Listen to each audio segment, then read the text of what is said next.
Усім прывітанне яшчэ раз, працягваем абмяркоўваць падзею Беларусі і за яе межамі. Ну і працягнем мы гэтае абмеркаванне з маёй выдатнай госцяй, можна сказаць, калежанкай, все ж таки блогерка. Мы ў пэўным сэнсе таксама блогеры, хоць і СМІ, але тым не менш. Ну і былая палізняволеная, не ведаю, ці не карожыць тебе ад таго, што ўжо каторы год узгадваюць гэтую твою так чорную пляму на біяграфіі, але тым не менш. Вольга Такарчук з намі в эфіры. Прывітанне, Вольга. Вітаю. А чагосьці чорная пляма? Это якраз таки белая пляма. Гэта мой медаль, это мой гонар. Вось, таму што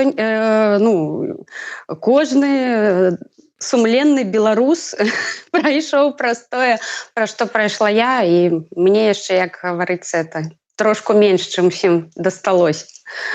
Ну что ж, давай абмяркуем с тобой розныя тэмы і таким чынам, як это кажуць твае недобразычліўцы, накруцім праглядаў Вользе Такарчук і яе каналам, праектам і ўсім астатнім. Тым больш, што Вольга, як вы ведаеце, ўсё ж таки не толькі датычна да вечаровага кефіра, да гэтага вот канала і да гэтай праекта ёсць свой YouTube канал, таму будем яго рэкламаваць, у тым ліку накручваючы проект. Ці прагляды еўрарадыё, дзякуючы Вользе Такарчук накруцім.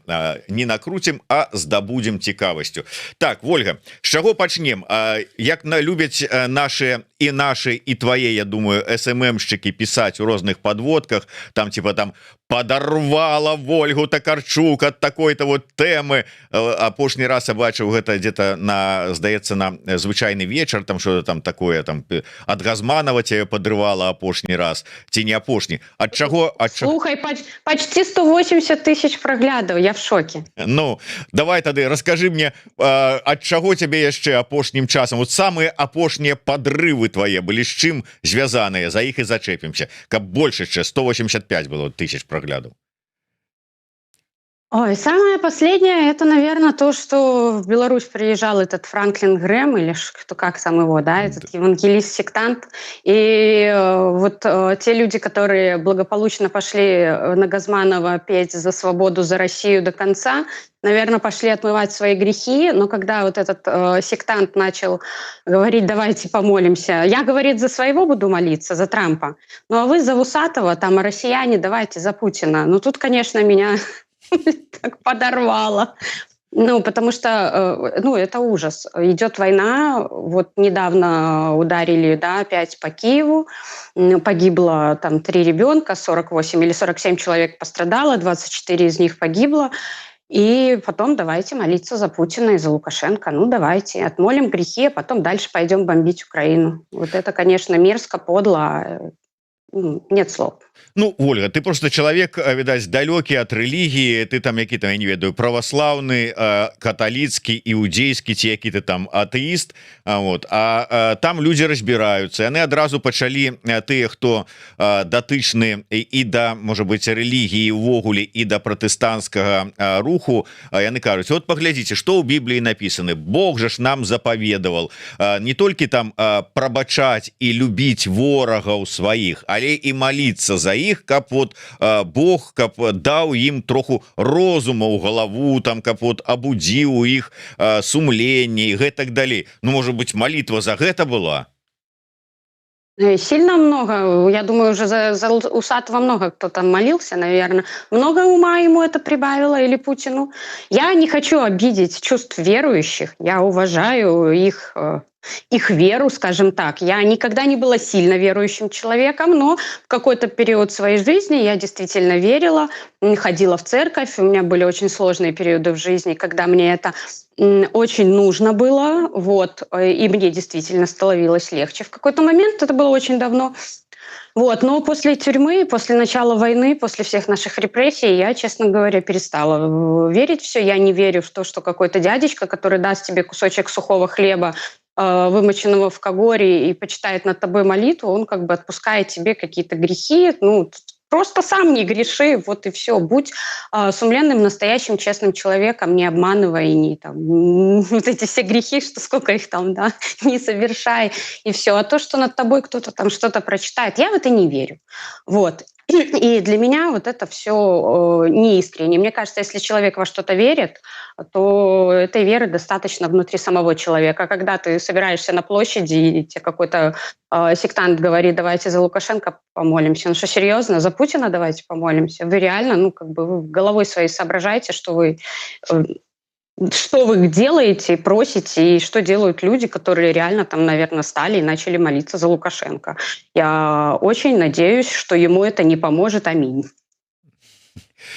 Ольга, я вось паглядзеў дзеля цікавасці, ну з-за того что там браў удзел вот у апошнім выпуску звычайнага вечара наш калега Павел Свердлоў паглядзеў гэты выпуск, і там быў акурат такі момант таксама, дзе Марына Ментусова звярнулася да ізноўку да гэтага канцэрта Газманова, і падставу да гэтага звароту дало апытанне, якое прапагандысцкае лукашэнкаўскае выданне Мінск навіны такую апытанку зрабіла на вуліцах, і там хто там прыйшоў на канцэрт, і там адныя кажуць: мы вот очень любим, мы тут фанаты Газманова, другие кажут: а мы тут вообще россияне, мы тут приехали по чистому Минску походить, а тут еще и Газманов, так мы сюда, ну и еще там хтосьці такой. И Марына кажа: ну вот гэтые конкретно россияне, а вот гэтые, ну может быть, и мне падаецца, что яны таксама россияне, и ты россияне, и ты, ну ты может быть белорусы, але такие вот пророссийские. Таким, ну мне склалася ўражанне, что вот ну вельмі хотелось Марыне ну троху так оправдать белорусов, что ну не могли пайсці беларусы, ну знаешь, у стылі, что ну не могли ж у 20-м годзе беларусы біць беларусаў на вуліцах вось у ноч з 9 на 10 жніўня. Это хутчэй за ўсё нейкія расіяне прыехалі, так і тут. Вот ты падтрымліваеш такое вось жаданне, такое бачанне, ты можешь как бы вот сказать, что не, может, ну беларусы не такие? Ой, я хотела бы так сказать, Дим, честно. Я уверена, что, конечно, там было много россиян, которые падки на халяву. Мы все знаем, как они любят унитазы, стиральные машины. Все, что хорошо-плохо лежит, да, и тут, блин, такая халява, приехать в Минск, и бесплатно тебе тут этот пенсионер будет нечто там петь. Я думаю, что много было, конечно, каких-нибудь там силовиков, ну, людей, поддерживающих русский мир. К сожалению, давай признаем честно, что они белорусы. Есть и такие. Много, наверное, было каких-то зевак. Я очень бы хотела оправдать таких людей, но если ты помнишь, энное количество времени назад в Беларусь приезжал шаман, и было то же самое. До этого в Беларусь приезжали «Руки вверх», и было то же самое. И люди идут. Я понимаю белорусов, которые за много лет устали. Я понимаю абсолютно любого человека, которому тоже нужна передышка, нужно развлекаться, нужно куда-то ходить, нужно где-то выплескивать, но надо соображать, на кого идти. И для меня, например, с начала войны теперь первое, что я делаю, когда есть какой-то исполнитель, певец, артист, я смотрю его позицию, как он относится к войне. И если он ее поддерживает, если он поддерживает убийство, если он поддерживает Путина, то для меня этот человек просто умирает. Как бы я, может быть, хорошо к нему не относилась. Я, например, все, наверное, не одна я, в детстве очень любили ту же «Руки вверх», да, потому что это мой лагерь, это мое детство, это моя первая любовь, это мои первые какие-то там ночевки где-то у друзей, первое пиво, первая сигарета, там медленные танцы. И, конечно, это ностальгия. Но когда я понимаю, что человек поддерживает войну, я на него никогда не пойду. Я никогда не предам себя, я никогда не предам украинцев. Вот. И для меня моя совесть гораздо важнее каких-то ностальгических моментов, песен и так далее. Поэтому я бы очень хотела, как Марина, оправдать их, но я не могу. Они там были. Они были. Все. На этом точка. Пускай соображают, честно. Они все говорят: мы там вне войны, мы все такое, это не наша война. Но если вы идете и поддерживаете певца, который открыто выступает за войну, за Путина и за убийство украинцев, ну как же вы тогда... Ну как же это не ваша война? Ваша. Вы пошли на него, и вы пели не белорусскую песню. Вы пели за Россию. И это позор. Ну можно, конечно, у дадзеным выпадку сказать, что вот тут вот у першых шэрагах ты там якія стаялі с телефонами, здымали и спявали с блескучими вачыма офицеры за Россию и так далее, это были россияне. Яны там приехали, а беларусы там стояли сзаду, и они пришли поглядеть на салют. Насамрэч, ну, чаканне салюта там где-то сзаду стояли, ну, вот как бы заодно атрымалася, как бы и масовку стварылі. Але тут ты права ў тым, что калі паглядзець на іншыя платныя канцэрты, у адрозненні ад бесплатнага, ну, для слухача канцэрта Газманова того ж самага на 9, калі людзі ідуць, купляюць квіткі и идут у концертный зал, то тут зусім как бы іншая ситуация. Слушай, ну вот и опять-таки там вышли посмотреть на салют. Вы, ребят, салюта никогда не видели?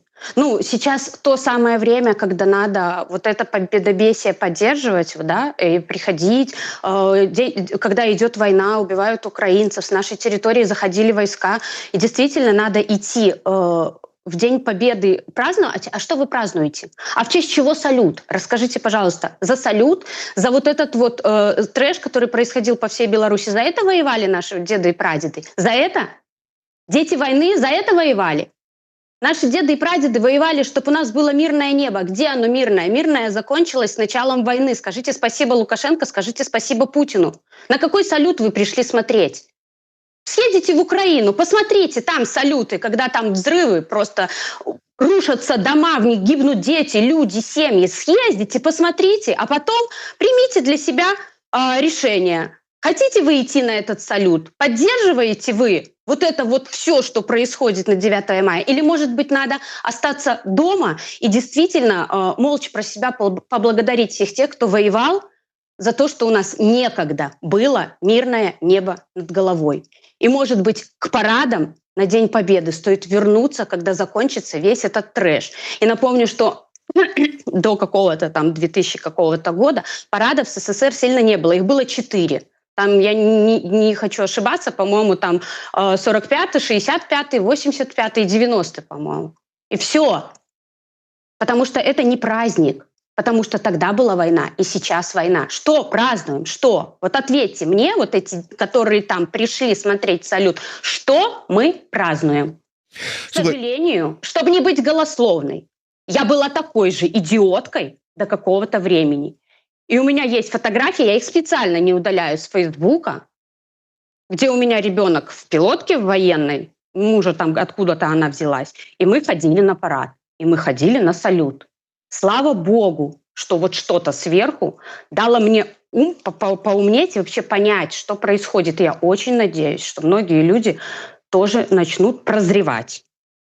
Ну, глядзі, з аднаго боку, асабліва вот мне спадабаўся твой прыклад таго, што і табе было абсалютна как бы, ну, нормально, ну, салют, все добра, дзіцё ў пілотцы і ўсё астатняе. Ты кажаш, вот хай паедуць ва Ўкраіну і паглядзяць. Для того, каб паехаць і паглядзець увогуле, нават можа не паехаць, а пачаць там задумвацца і нейкія спрабаваць вызначыцца і прыярытэты расставіць, трэба, каб было такое жаданне. А калі ты...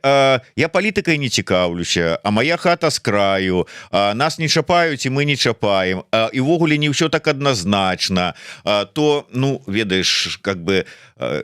Таму людзі ідуць, таму как бы жыццё працягваецца. Падчас вайны нават жыццё працягвалася той, пра якую мы узгадываем, другая сусветная. Людзі там на танцы хадзілі і на канцэрты і ўсё астатняе. Ну а тут тым больш. Жыццё працягваецца, забыліся ўжо і пра 20-й год, і вайна дзе-то там, вот, дзе яшчэ невядома, хто там вінаваты, калі глядзець рознае там тэлебачанне.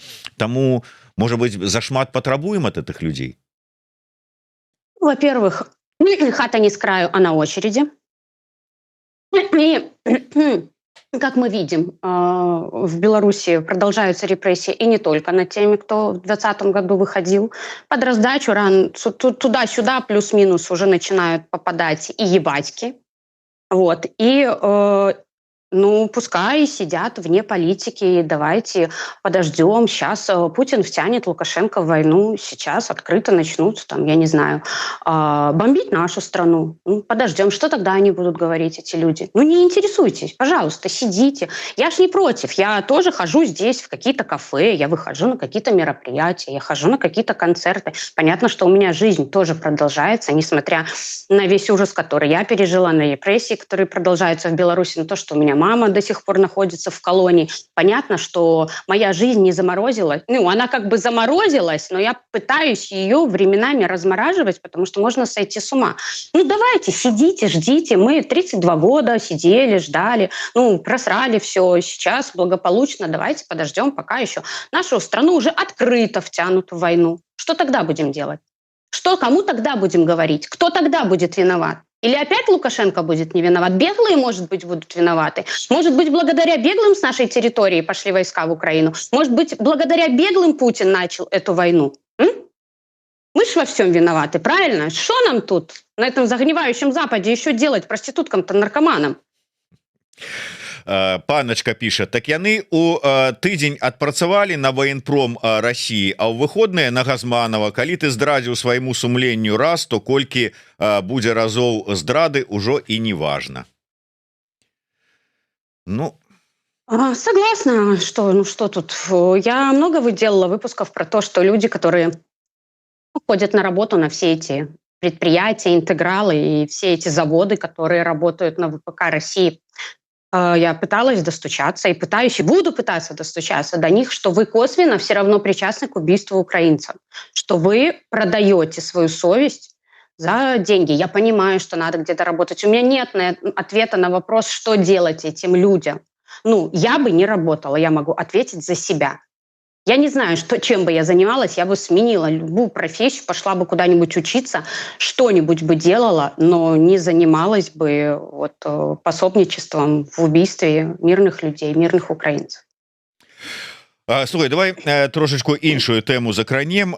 Мы тут можем рассказывать про тое, вот як не варта ўсё ж таки там нейкія дачыненні мець с Россией, с военпромом, нават с хорошими русскими с аднаго боку, а потым мы глядзім, як у хороших русских кшталту Варламова замаўляюць рекламу выбораў Координацыйную раду, и как бы и думаешь, ну я разумею, что там может быть у яго праглядаў болей, но все-таки, а якое хороший русский мае дачыненне до выбораў беларускую Координацыйную раду, и что яму грошы вот это больш патрэбныя, чым, скажем, ну ладно, не будем уже нават про Еўрараду говорить. Вось Вользе Такарчук и на развіццё яе канала, YouTube канала.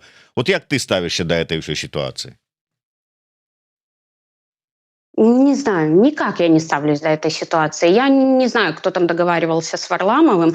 Меня бесит сам факт вечного вмешательства хороших русских в дела Беларуси. Сейчас вот пошел новый наверное, люди, может, не в курсе, когда есть такой блогер Александр Штефанов, который высказался по поводу белорусского языка, который нам, оказывается, не нужен, и вообще это фуфел. Вот. Живите с русским, как говорится, и сейчас пошли ему вот эти ответки. Рекомендую посмотреть выпуск Степана Путилы на Нехта. Очень классно он это все ответил ему. Я прям вчера Степе написала, потому что он это сделал очень красиво. У меня было бы просто, наверное, полчаса мата и больше ничего, и эмоций.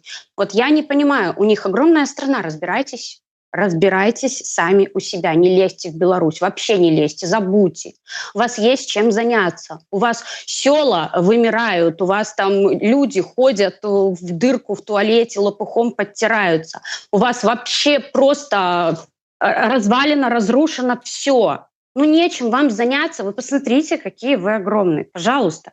Для меня, знаешь, я уже высказывалась, что, наверное, есть какие-то хорошие русские. Ну, просто мне, видимо, они не попадались. Для меня сейчас все, что происходит в трете, в соцсетях, вот это вот Белоруссия, мы приехали, мы едем к вам жить, выкусите беглые, теперь мы живем в вашей стране, в ваших городах, в ваших квартирах. Ну, и после этого я не могу хорошо ставиться к русским, даже если есть хорошие русские. Я не хочу, чтобы они вообще лезли. Оставьте в покое Украину, оставьте в покое Беларусь, оставьте в покое Молдову, оставьте в покое, в принципе, другие страны. Мы разберемся, мы не просим вашего совета. Вы хотите быть имперцами, будьте у себя имперцами. Нравится вам ваша корона из говна и палок, носите ее на здоровье, пожалуйста. Нас не трогайте, мы другие, мы вам не братья. У нас ничего общего с вами нету. Все. занавес, как говорят. Я бы сделала вообще ров, понимаешь, с крокодилами на границе, чтобы они не перлись. Я не хочу их видеть, я не хочу с ними дружить, я не хочу с ними общаться. Я вообще ничего не хочу иметь с русскими. И это их заслуга, они добились этого. Если еще до начала войны как-то еще было какое-то общение, и многие не обращали внимания на эту их имперскость, на все, то сейчас все, у большинства людей открылись глаза. Не надо. Мы разберемся сами. Мы сами решим, что нам делать с нашей мовой, как нам ее изучать, как на ней начать разговаривать, с нашей культурой. Совсем мы разберемся сами. Мы не детский сад, мы отдельная страна с очень умными и грамотными людьми, которые сами способны решить, что им делать в своей стране. Слухай, ну вот ты так досыць делікатна ухілілася ад адказу на пытанне ўсё ж таки зашквар гэта ці не, калі праплачваюць. Я не знаю, Не, слухай, я про іншае. Глядзі, у суботу была такая закрытая сустрэча у нас тут у Варшаве у моладзевым хабе, дзе былі прадстаўнікі і лідары 6 спісаў, правда, толькі дайшлі, і быў там ліку Артём Брухан, вот дзеючы пакуль яшчэ спікер координацыйнай рады, якому я у тым ліку, ну і ўсім астатнім, хто прысутнічаў, адкрыта задаў пытанне, што гэта такое, адкуль это, вот хто прымаў рашэнне, чаму так вот было зроблена, на што ён і Ліза Пракопчык мне сказалі, што гэта зрабілі і аплацілі нейкія там донары, нейкі там фонд ці там хто там самі, яны самі вырашылі, што трэба вот так прарэкламаваць гэтыя выбары, не параіліся ні з координацыйнай радай дзеючай, ні з удзельнікамі гэтай выбарчай кампаніі, ні наконт таго, які там тэкст павінен быць, это вот рэкламнай, так сказаць, зварота, і да каго самае галоўнае гэта вот звярнуцца, каб гэты зварот быў агучаны. Маўляў, кажуць, мы нават не ведалі, для нас саміх гэта быў сюрпрыз. І тут мне вот цікава ў такім выпадку тваё бачанне, калі сапраўды нейкі там донар, там ці бізнесмен, ці, ну там ці нейкі чалавек, які вот вырашыў паўдзельнічаць, падтрымаць, ці не спрацаваў ён как бы наадварот супраць, бо зараз все как бы кажут, что, ребята, что-то вот не то отбылося в этой ситуации. Ну, может быть, у части людей возникли вопросы, почему российский блогер рекламирует белорусские выборы в Координационный совет, и не связан ли как-то Координационный совет с Русней. Ну, есть такой вопрос, да. То есть мне непонятно... Ну, вот мне, например, да, за деньги никто не предложил. Олечка, прорекламируй, пожалуйста, на своем канале. Мне все только бесплатно порассылали, сказали, Оль, скажи, пожалуйста, понимаешь? Ну, вот, может быть, такое отношение к белорусским блогерам, я не знаю, может, не наш уровень там платно работать, понимаешь? А вот у Варламова... Хотя, ну... Варламова же смотрит большая часть, скорее всего, российской аудитории, поэтому мне тоже непонятно, для чего это, как. Может быть, была какая-то отсылка там, к 2020 году, когда они нас поддерживали, там, Варламов, Кац, да, ну все, это был 2020 год, все, он прошел. Ну, как бы мы должны о нем помнить, мы должны его держать в своем сердце, но мы не должны жить в нем, когда уже 26-й год. Вот. И с учетом происходящего в России и вообще происходящего сейчас и отношения к россиянам, лично по мне надо держаться от них подальше. При всем моем неплохом, на самом деле, отношении к работе Варламова, я с периодичностью смотрю его канал, у него есть очень интересные какие-то выпуски, когда он делает какие-то обзоры на страны, там еще что-то. Вполне для фона я могу... Ну, я смотрю русские каналы, чтобы тоже понимать вообще, что происходит, иногда отвлечься от белорусской повестки, переключиться вообще на что-нибудь. Вот. Но тут, да, могло... Ну, знаешь, что я думаю, что мы тут больше раздуваем на самом деле этого всего.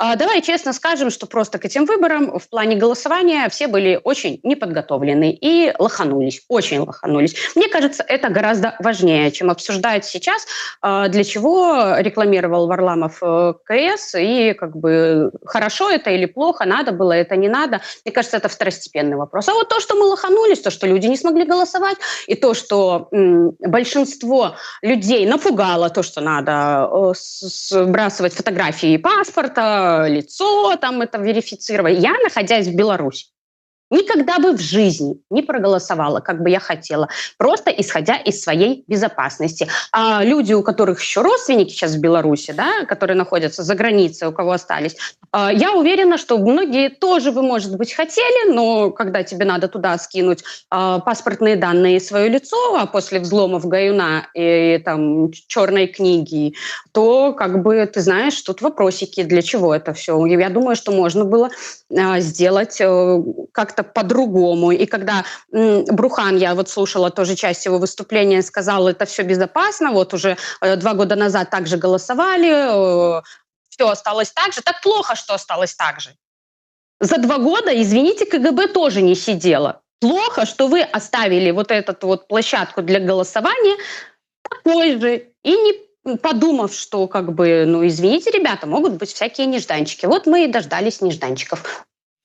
Так, я так разумею, что вы с Владимиром Жыгаром договориліся, якія тэзісы закидывать у звязку с моими пытаннями про ваше бачанне хады выбарчай кампаніі, бо толькі что вот он быў перад табой у мяне і тое ж самае сказаў, что не зрабілі ніякіх высноваў і как бы праца над памылкамі, ну ці там скажем нейкія змены не адбыліся, скарысталіся тым, что было 2 гады тому назад напрацаванае, а рэжым-то не сидзеў 2 гады. Ён паглядзеў, як там 2 гады таму працавала ўсё і прыдумаў нейкія свае так фішачки, як перашкодзіць.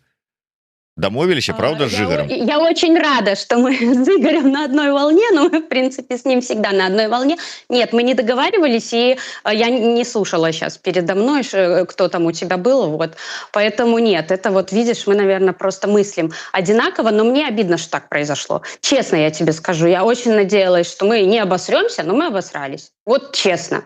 И это надо признать и как бы ну, делать, наверное, да, какие-то выводы с этого всего, потому что я считаю, что такой орган должен быть. Должен быть орган, который представляет белорусов в Евросоюзе. И я считаю, что у нас в кои-то веке есть возможность голосовать. Конечно, это не выборы президента, конечно, это какое-то наше внутрибелорусское там беглое, да, голосование, но тем не менее.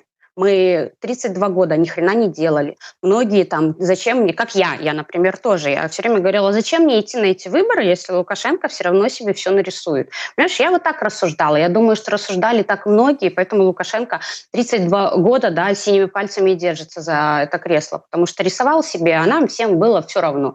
До 2020 года, к счастью, произошел 2020 год. И сейчас у нас есть возможность показать, сколько нас. Но мы не смогли это сделать, не захотели, не смогли в силу того, что кто-то не смог проголосовать, кто-то испугался паспортных данных. И вот мы вот так вот профукали эту всю историю. Камент пытання да цябе ад Вожыка патрыёта. Вот бачыш, убачыў анонс Вожык, что Вольга Такарчук у нас сёння в эфиры, аж вярнуўся на мінулым тыдні, нешта я яго цэлы тыдзень амаль не бачыў у нас у каментарах, можа там ціха дзе-нибудь глядзеў, не каментаваў, але не было. А тут на табе праявіўся, ўжо 3 каментара табе напісаў і Жыгара глядзеў таксама. Воля, казаць плохо, что пакінулі як ёсць, пры гэтым не ўлічваць той факт, что нават сусветныя лічбавыя гіганты с таким не сутыкаліся. Ну я так маю на увазе гаворыць про тое вот DOS-атаки вялікія, все астатняе. Дык што рэжым абышоў нават Amazon, ну маўляў, что ніхто не чакаў, что вот так будзе ўсё жорстка у дачыненні да гэтай кампаніі з боку рэжыма.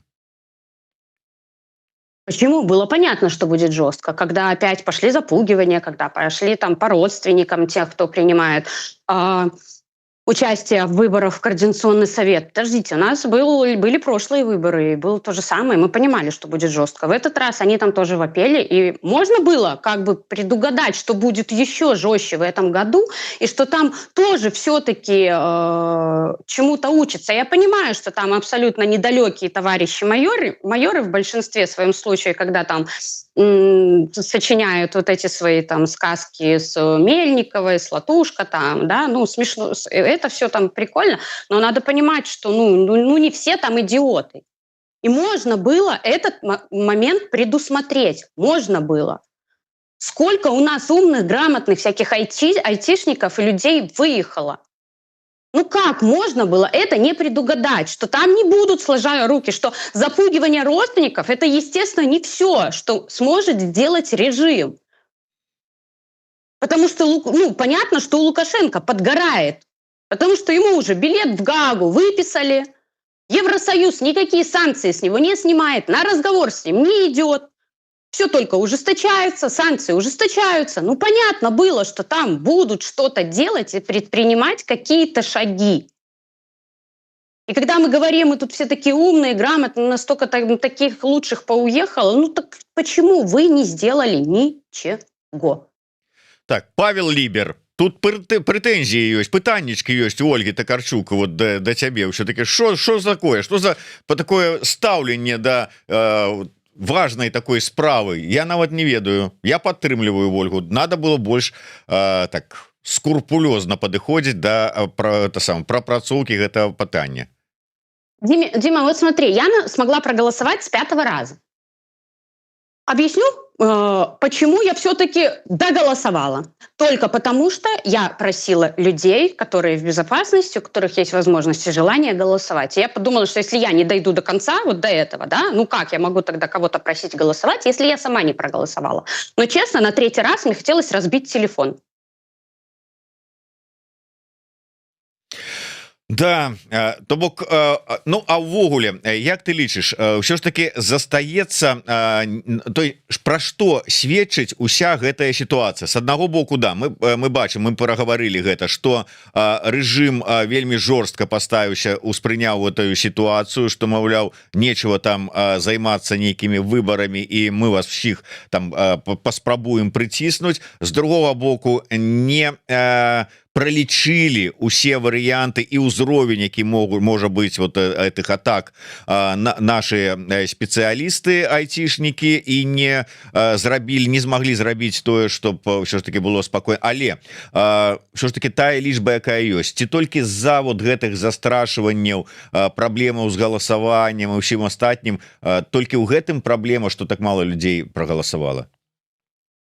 Нет, не только в этом проблема. Конечно, многие люди разочаровались в нашей оппозиции, разочаровались, наверное, там в офисе, в НАУ, может, кому-то не видно там, их работа, которая делается. Многие устали, многие уже, наверное, решили, что они не вернутся в Беларусь. Им вообще все равно, что там происходит в белорусской повестке. Вот.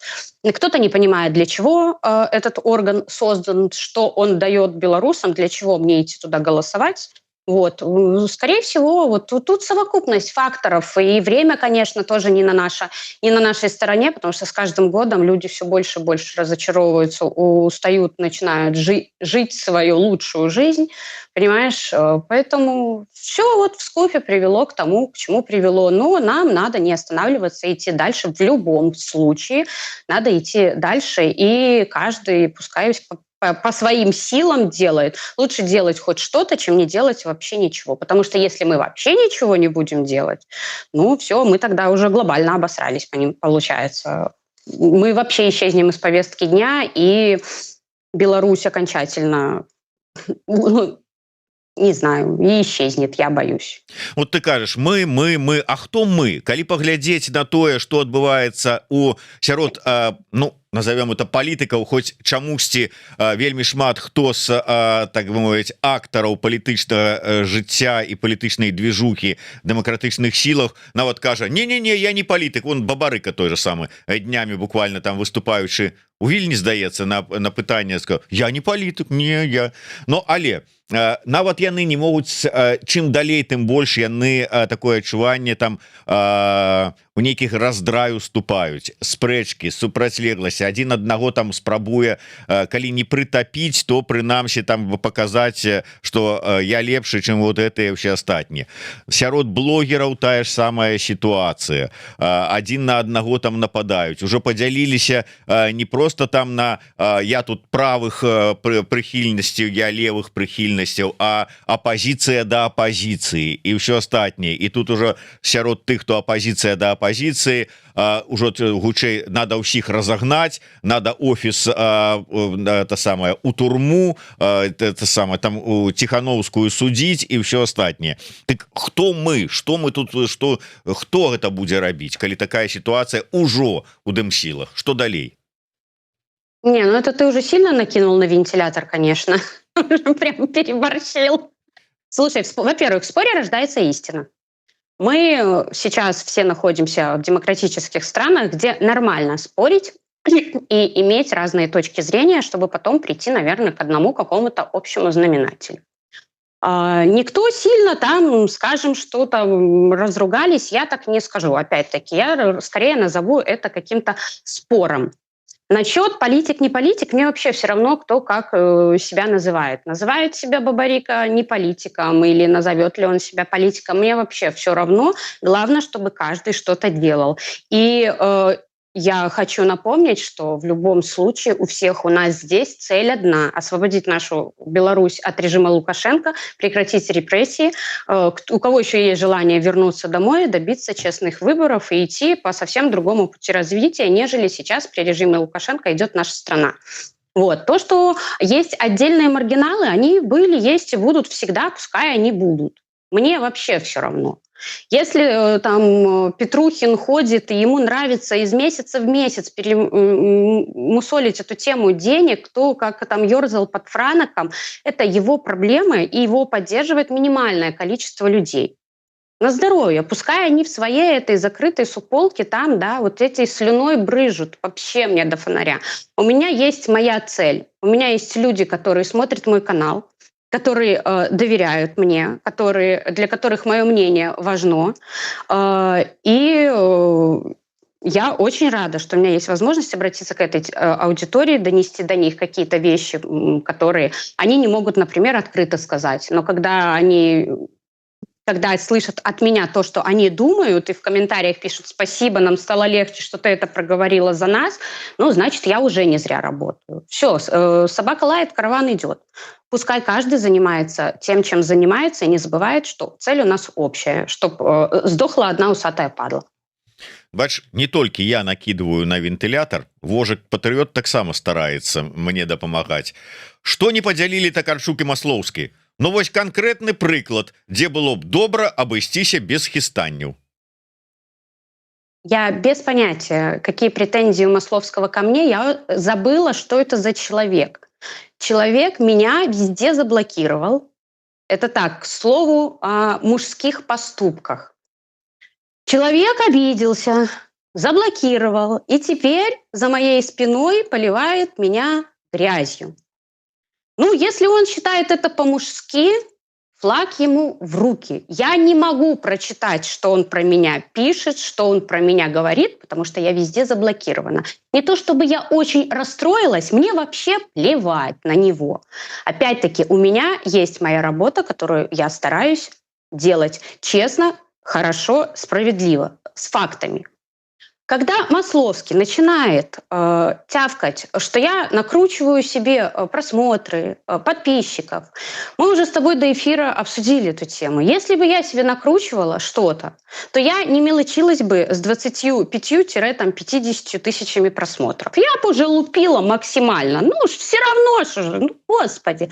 Вот. Я борюсь за каждого своего подписчика и за каждого зрителя. Я прикладываю очень много труда делать то, что я делаю на своем канале. Не всегда мне это дается легко. Я тоже устаю от новостей, от войны, от того, что происходит в Беларуси. У меня тоже, помимо этого всего, есть какая-то жизнь, которая не сладкая здесь, в Литве. У меня есть 2 детей, за которых я несу ответственность, которых мне надо здесь тянуть. Вот. Но тем не менее, я все равно продолжаю делать свою работу. Чего желаю делать и Колей. И если у него есть какие-то факты насчет накрутки просмотров, пускай он делится этими фактами. А если нет, то пускай закроет свой рот и занимается своим каналом и своей жизнью, и оставит меня в покое. Я про него никогда нигде не высказывалась. Никогда. И никогда ничего плохого в его адрес публично не говорила. Пускай возьмет с меня пример, если он считает себя мужиком. Ну і на завяршэнне, Вольга, апошнім часам, ну вот калі браць да прыкладу палітвязанак былых, гучаць такія словы, што і тут не паспрачаешся, што трэба рабіць усё магчымае дзеля вызвалення палітвязняў увогуле з-за кратаў і жанчын палітвязанак найперш, бо яны у жудасных умовах, ну і гэтак далей. Вот дзяўчаты, я маю на ўвазе, кожны можа быть хтосьці далей у гэтых вось закліках ідзе, як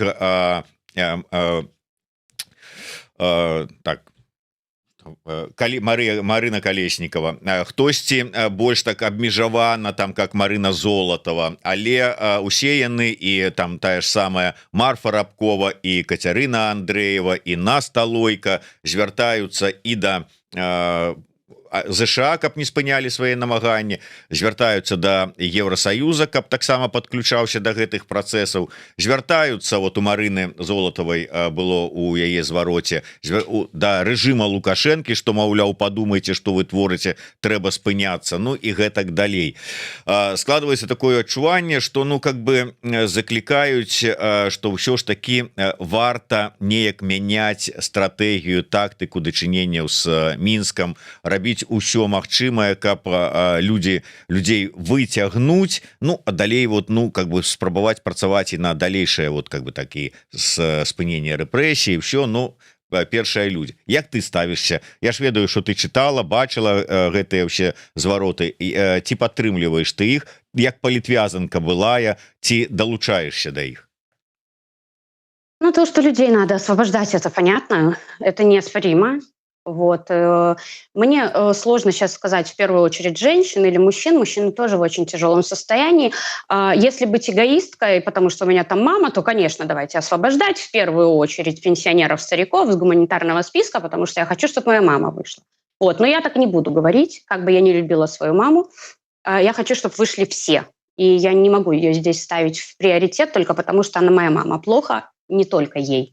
Плохо всем. И мужчины есть, которые и с инвалидностью, и с инсультами, и с инфарктами, и вот участники турбенд, который там, да, он на костылях ходит, как бы, вот. Поэтому освобождать надо. Далее. У тебя такой длинный вопрос был. Что для этого еще надо делать? Дальше продолжать давить санкциями. Я не приверженец теории, что надо всех прощать, надо всех любить, надо покаяться, надо снимать с Лукашенко санкции. Только благодаря санкциям есть возможность торговать людьми. Только благодаря санкциям. И санкции надо вводить дальше и душить Лукашенко дальше. Я про это говорила миллиард раз и буду говорить миллиард раз. И моя позиция никогда не изменится. Эту тварь, этого террориста, только его же методами. Душить, душить, душить, душить. Я ничего не буду прощать. Я не мать Тереза. Я очень счастлива за тех девчонок, которые повыходили, за Марфу, за Лойко. Да? Но я другого теста, значит, человек. И когда Наста говорит, что вот у меня к ним нету зла, когда Марфа говорит, у меня там нету зла. А у меня есть зло, я имею на это право. Я сама пережила там пекло, и моя мама сейчас переживает там пекло, и еще тысячи политзаключенных переживают там пекло. У меня есть право их ненавидеть, и я их ненавижу. И я хочу им отомстить, я хочу, чтобы их душили санкциями. Я никому не готова ничего прощать, я не готова переворачивать ни какие-то странички, я не готова откатываться ни на какое время там назад, до 2020 года. Все, 2020 год был, были все репрессии, были все катования, были убийства, были издевательства. До сих пор продолжаются эти репрессии. И я не собираюсь Лукашенко ничего прощать. Поэтому я из того лагеря, которые за санкции. Это не значит, что я сейчас осуждаю позицию девочек. Я, во-первых, не могу их осуждать, потому что они через многое прошли, они там бывшие политзневоленные. Вот. Они имеют право на свою точку зрения, я имею право на свою точку зрения. Но это не значит, что мы идем в разные стороны. Это значит, что мы идем параллельно. И у каждого свое мнение, про что я уже сегодня тебе говорила, что мы в демократической стране, и, может быть, в наших спорах тоже родится какая-то истина. То, что американцы договариваются, огромное спасибо, но давайте напомним, что они договариваются тоже не из гуманитарных соображений, что мы такие добренькие, мы просто вот решили спасти белорусских политических заключенных. Нет, они тоже за это получают плюшки. Это первое. Второе, а давайте скажем спасибо нашим демсилам, что до американской стороны вообще дошел вопрос белорусских политвязней. Российских не дошел, других там с других стран не дошел, а белорусских дошел. Благодаря чему? Благодаря работе наших демократических сил. Про это мы почему-то забываем, когда их начинаем критиковать и говорить, как они все неправильно делают. Сделайте лучше. А не можете сделать лучше, закройте рот и не мешайте. Дякую вялікі, заўсёды цікава размаўляць з Вольгай, і я думаю, что мы сустракаемся не апошні раз, а пакуль что подписывайтеся на YouTube канал Ольги Токарчук, не забываюся подписываться на YouTube канал Еврорада, ставьте свае падабайкі, націскайте на звоночек, расширвайте, калі для вас гэта бяспечна, ну и падтрымлівайте нашу працу і Вольги і Еврорада. До сустрэчы, жыве Беларусь. Дякую. Живи вечно.